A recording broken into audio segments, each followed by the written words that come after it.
Hello, this is episode 41 of This Week with David Rovics, which is available on Spotify, iTunes, Google Play, SoundCloud, YouTube, and wherever else you get your podcasts, for free with a new one up by Friday each week. Somewhere on Spotify, My Own Industrial Collapse Part 2. I could agree with myself on the heading for this one, but I'm having trouble with the subheading. This is the kind of thing writers and editors agonize over for some reason. Nobody else probably cares or notices, or at least that's what they think. There are so many things like that, but I digress. The subheading to follow up, Somewhere on Spotify. How to throw the baby out with the bathwater was one idea. How to become a dinosaur was another. But then, this is basically a follow-up to missive number 27 from a few months ago, My Own Industrial Collapse, so My Own Industrial Collapse Part 2 made sense. Listeners of my podcast will be aware that I always end it with an original song relevant to the subject at hand, sometimes one I just wrote. Often it's a song related to recent events somewhere in the world, Gaza, London, California, or wherever else. This week I'll stay closer to home, my own specifically, and by extension, millions of other people in the world who used to make a living traveling, playing music, and selling their recordings at their shows and through the mail.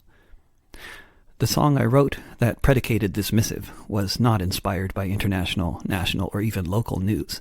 Maybe local, but really, really local. The news of my windowsill, in front of which sits a laptop on a desk, through which I have access to so much of the world's knowledge, art, and music, basically for the cost of the Xfinity Corporation's usurious monthly broadband fee.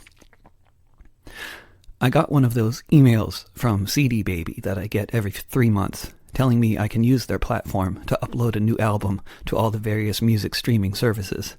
Use this code to get their fee waived because I use them for web hosting, and that's part of the deal. Then that email reminded me that I intended around now to make my most recent album, Historic Times, available on Spotify. It's been quite a while since I've put an album up on Spotify. The last one was Ballad of a Wobbly in 2017. With that recording and several others before it, Punk Baroque, Live in Russ Trevor, over $10,000 altogether went into making the recordings I made between 2016 and 2017, and I never had any intent of making that money back or turning a profit on it or releasing the recordings in physical form. For 2 of the aforementioned recordings, I crowdfunded the recording costs, as I've done on so many other occasions with varying degrees of success.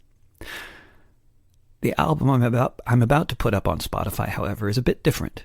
It is a vinyl record, my first and last. I'm guessing I will have boxes full of vinyl records sitting on top of my closet, along with the boxes of CDs under my daughter's bed, for years to come.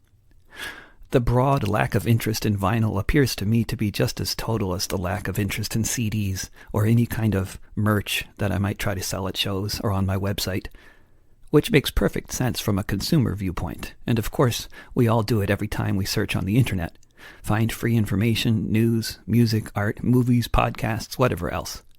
But from the vantage point of those of us who are what they call content creators, it's an unmitigated disaster at this point.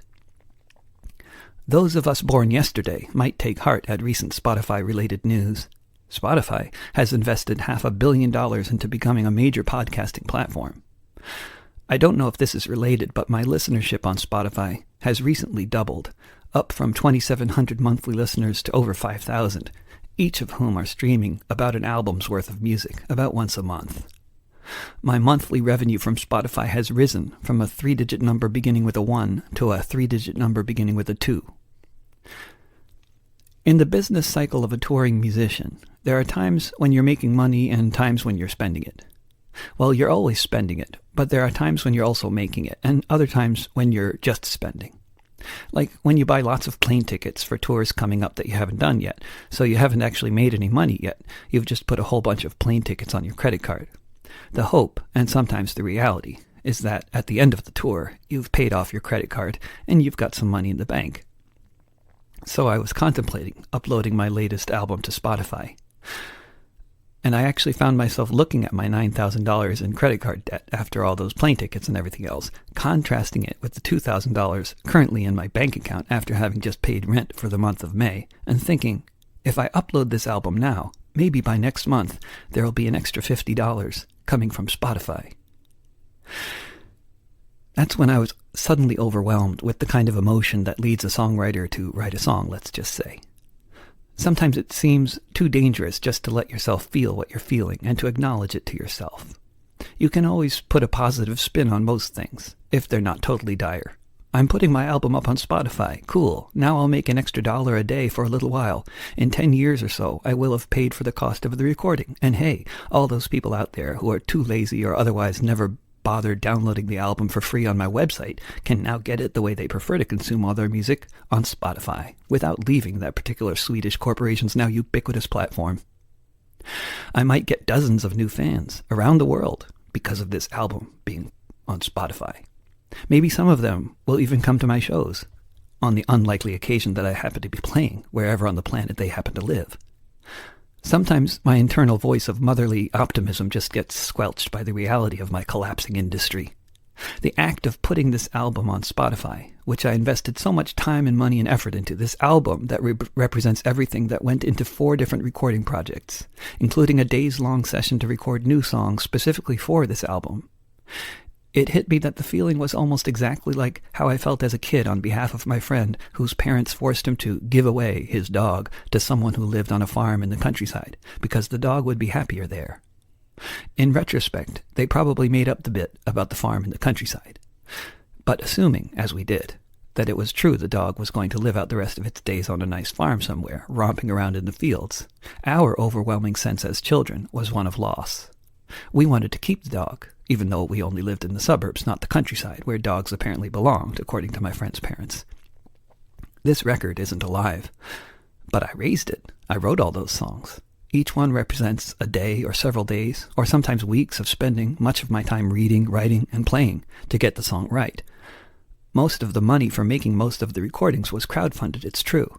But the idea of being compensated in some real way for my time and effort in this whole process, the idea that there's any kind of direct relationship between making these recordings and paying my rent, is at this point a cruel joke. If the money for the recordings weren't crowdfunded, where would it possibly come from? There are no sales. Putting the album up on Spotify feels like nothing more or less than an admission of this fact. I had a wonderful concert at a labor history conference last weekend in Portland. These are my people. I recognized a lot of the faces in the room, labor organizers and left-wing academics from all over Western Canada and the U.S. There were 130 people at the show, I believe. An enthusiastic and appreciative crowd in the triple digits. A decade ago, at a show like that, I would have easily sold enough CDs to pay that month's rent. As it is, I was happy that I sold a handful of recordings. Let's see. I still have the cash right here. Let me count it. $110. I know that depending on what you do for a living, whether you're paid by the hour or on a salary, or not at all, it's hard to get your head around the workings of someone else's profession and the expenses and costs involved with it. But you probably get the basic idea. I made a lot more money at gigs when I was in my 30s than I do now in my 50s. I didn't crowdfund for making expensive recordings because I didn't need to. Now it would be impossible any other way. But wait, people say, when I whine about the state of the profession I'm in. There's home recording. You can get a nice microphone and set up a studio in your non-existent extra room, or perhaps in between the cribs and the diapers in your overpriced apartment. Which brings me to the bits about throwing the baby out with the bathwater and being a dinosaur.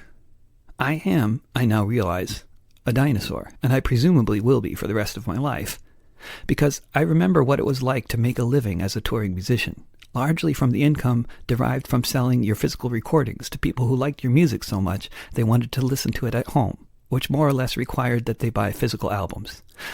I remember those days, and I always will, and so will everyone else who had that experience, which now seems like a fantasy. Hard to believe that there was once a time where it made sense to spend thousands of dollars of your own hard-earned money on making another recording every year, because if you made it, you'd sell more during that year of touring than you would otherwise, such that it would easily make up for the expenditure involved, and then some. I'll be a dinosaur who remembers the days before we embraced USB mics and technological optimism at the expense of recording studios with engineers and producers in them. My well-meaning fans, friends, and acquaintances on Facebook and Twitter give me advice. Cut costs. Record at home. Some of them are even musicians, most of whom are too young or outside of the realm of more professional music circles to have ever worked with a professional engineer and producer in a real studio. If even musicians don't know the difference, why would anyone possibly expect music consumers to know how much of a difference such professionals can make? One of the fantasies currently being promoted by the pop music industry is about this one young woman who supposedly makes her recordings in her brother's bedroom. Maybe they live in a mansion somewhere in Beverly Hills, and her brother is a producer. You've probably heard about George Martin, the producer who was behind many of the Beatles albums. He's one of these producers that people have heard about. One of those producers where people might have some idea that his contributions to the music of the Beatles were as incalculable in their impact as the contributions of any of the actual members of the band. They call him the fifth Beatle because he was. Now, multiply George Martin by thousands and thousands. Behind most great albums is a great producer. That is certainly true of anything I've ever recorded with other musicians. I was recently stranded at the Los Angeles airport overnight by a late flight and a tight connection. Exhausted, I booked a nearby hotel room, though it was outrageously expensive on my budget, rather than spend the night as a zombie wandering the airport until my new flight left at 6 the next morning. I wanted to get to the hotel, and I didn't see any taxis anywhere. I asked someone who worked at the airport where the taxis were to be found. He looked at me confused. "Oh, you mean like Uber?" I lived with 2 cab drivers in San Francisco for years, and I have never yet paid to ride in an Uber. But I discovered that near where the Ubers were, there was still a taxi stand. It had 3 taxis in line, a far cry from the dozens that would have been in the line there years ago. I know that those taxi drivers have all been told by their friends, "Why don't you just drive for Uber?"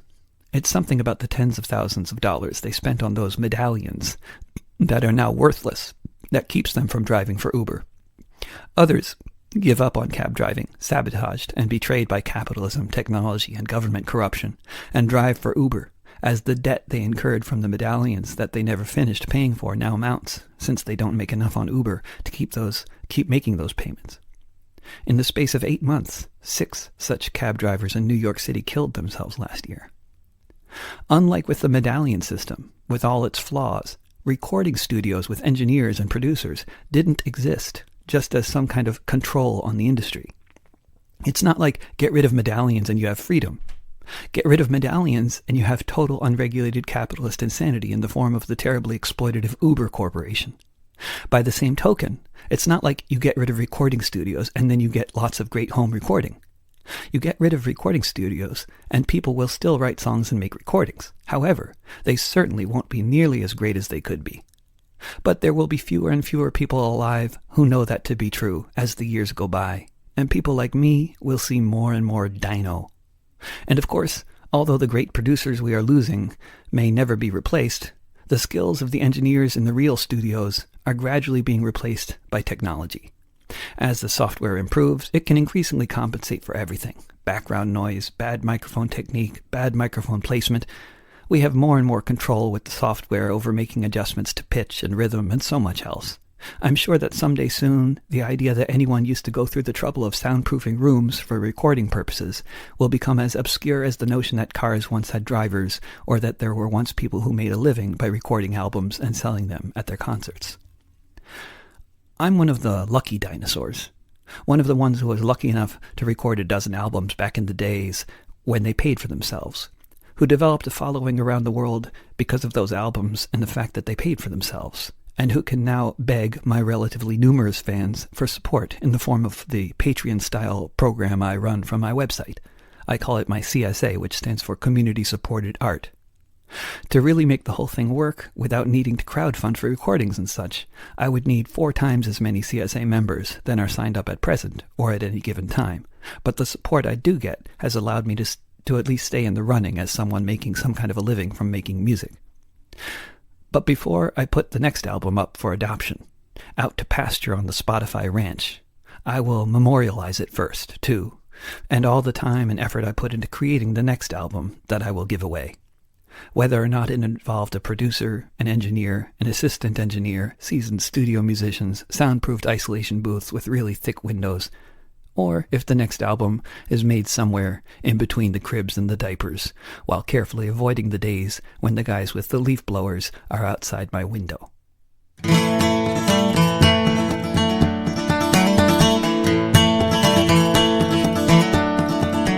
Somewhere on Spotify you'll find a playlist with most of what I've written, with barely a song missed.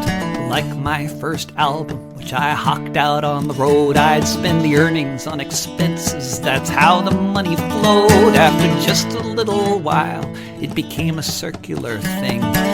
It was a pattern where each year I would sing into a mic in a studio somewhere. I'm not looking for everything to be perfectly fair. It's nice that it's all free now, but there are days I miss when I could make a living at this.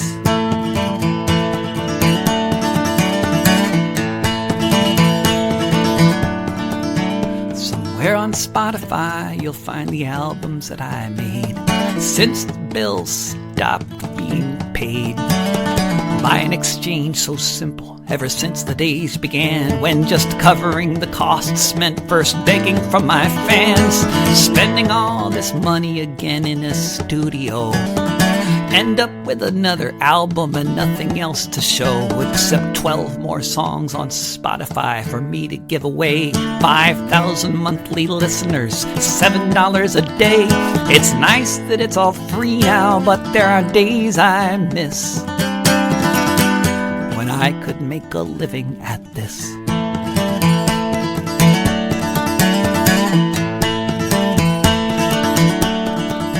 Somewhere on Spotify you'll find a million people like me, veterans of what was called the indie music industry. You'll find us all there, along with all the youth who'd be forgiven for not knowing that it is the truth, that it wasn't long ago folks like me could pay the rent. We didn't need to hop freight trains or live in a tent. There was a little bit when the internet seemed cool. Now we all get reamed while big tech rules. It's nice that it's all free now, but there are days I miss when I could make a living at this.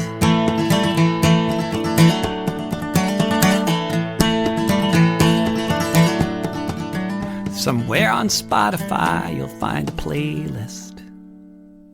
This has been episode 41 of This Week with David Rovics, which you can also find on the David Rovics mobile app, as well as at davidrovics.com/thisweek, where you'll also find the podcast in written form, and where you can also read about how to support my podcasting and musical efforts. If you're in Montreal or Ottawa, I hope to see you somewhere this weekend. Details on those gigs and on upcoming plans for North America and Europe at davidrovics.com/tour. Hope to see you here next week. And in the meantime, you can also check out my new very micro semi-daily feed of songs related to this date in history, Song for Today, which you can find on all the usual podcasting platforms as well as on my website.